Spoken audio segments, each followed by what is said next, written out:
The daily life we perceive with our five senses is not reality. Quantum physics has shown that space and time are illusions of perception. Therefore, our bodies cannot truly be a reality if they occupy this space. Ernest Rutherford performed an experiment in Manchester that revealed to him the shape of the interior of an atom.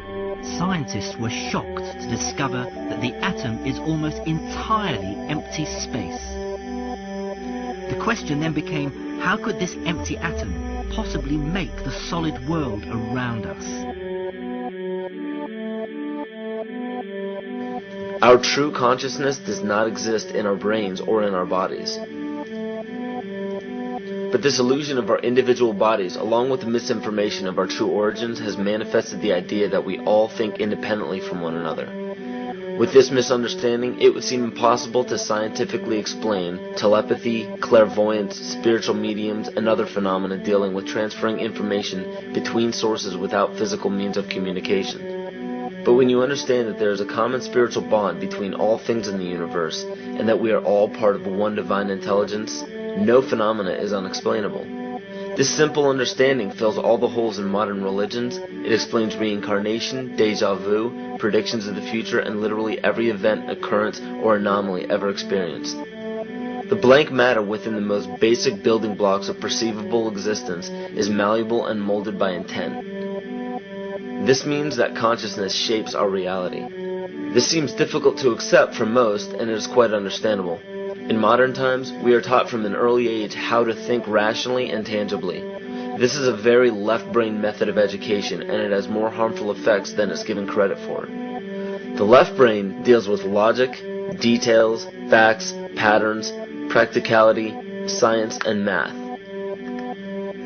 as the right brain deals with feeling, intuition, symbols, images, risk-taking, philosophy, and religion.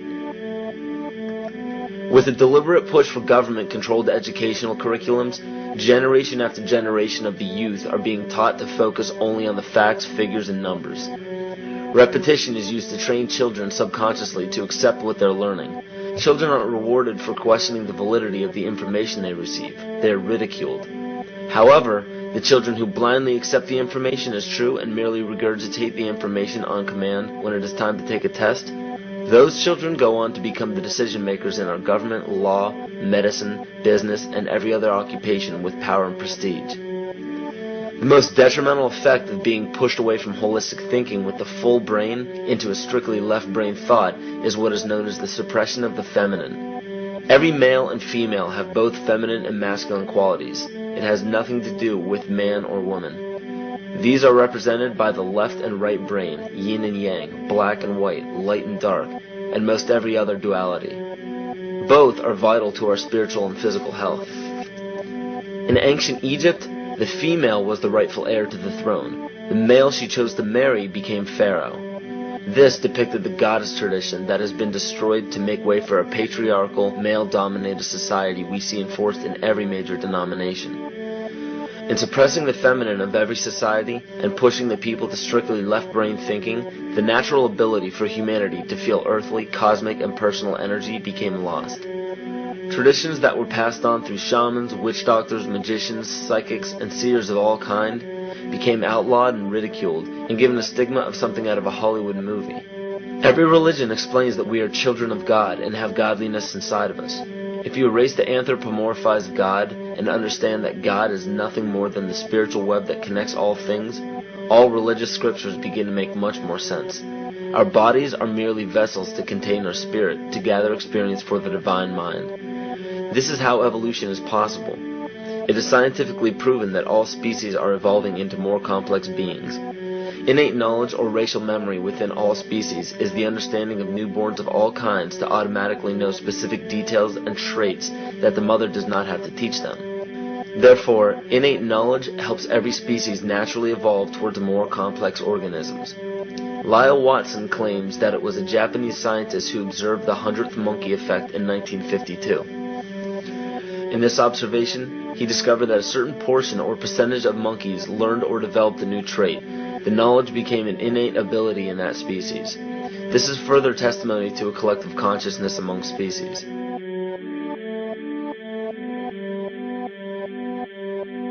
Everything in existence has a natural vibration to it, from our atoms all the way to the vastness of the universe. To show a simple connection between the earth and our bodies, take a look at our body's harmonic focal points, better known as our chakras.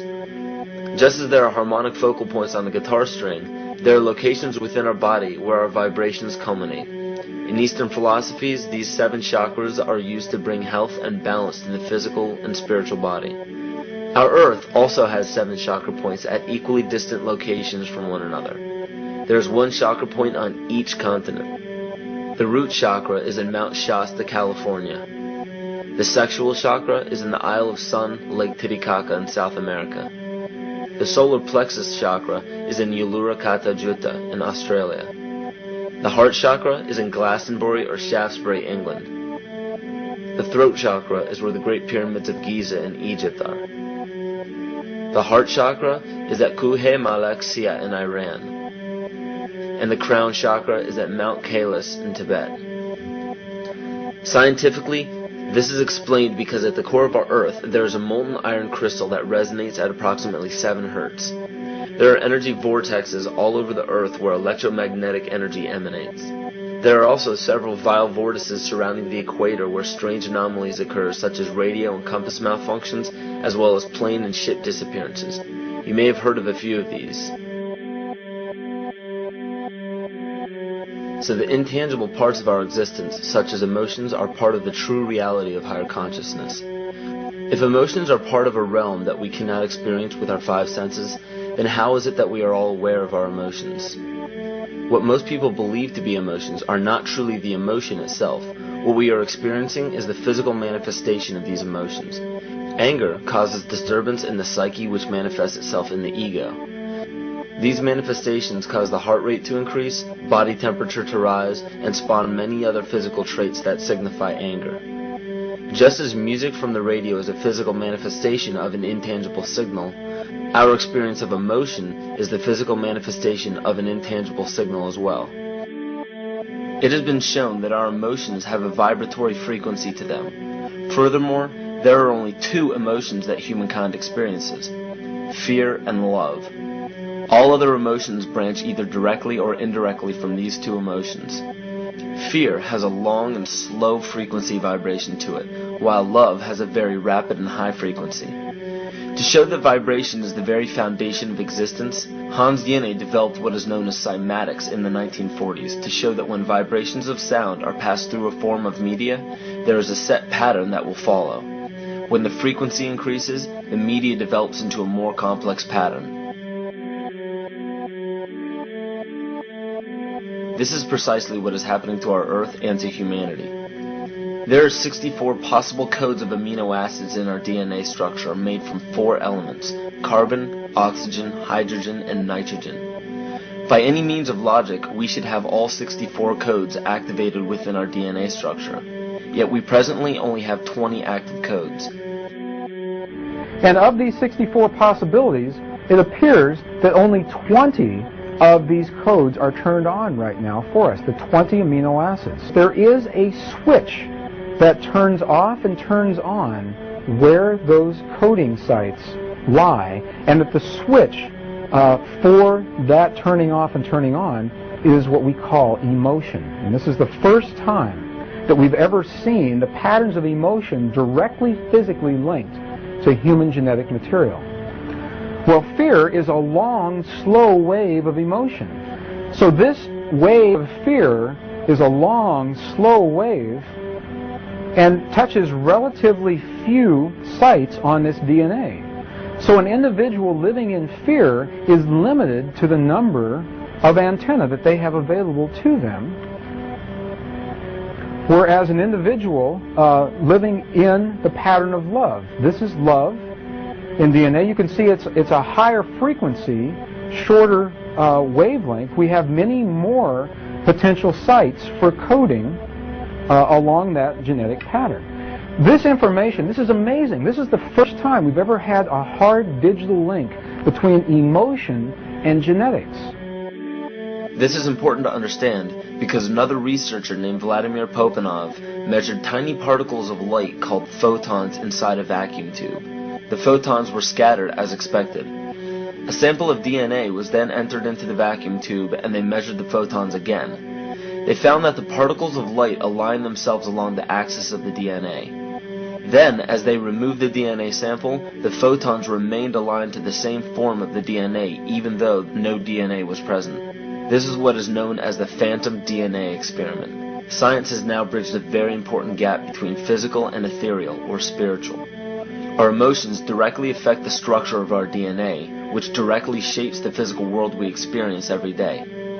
So the messages left by the ancients that we've explained here were more than just prophecies about a one-world government or a new world order. We now understand why the study of the heavenly bodies were so important.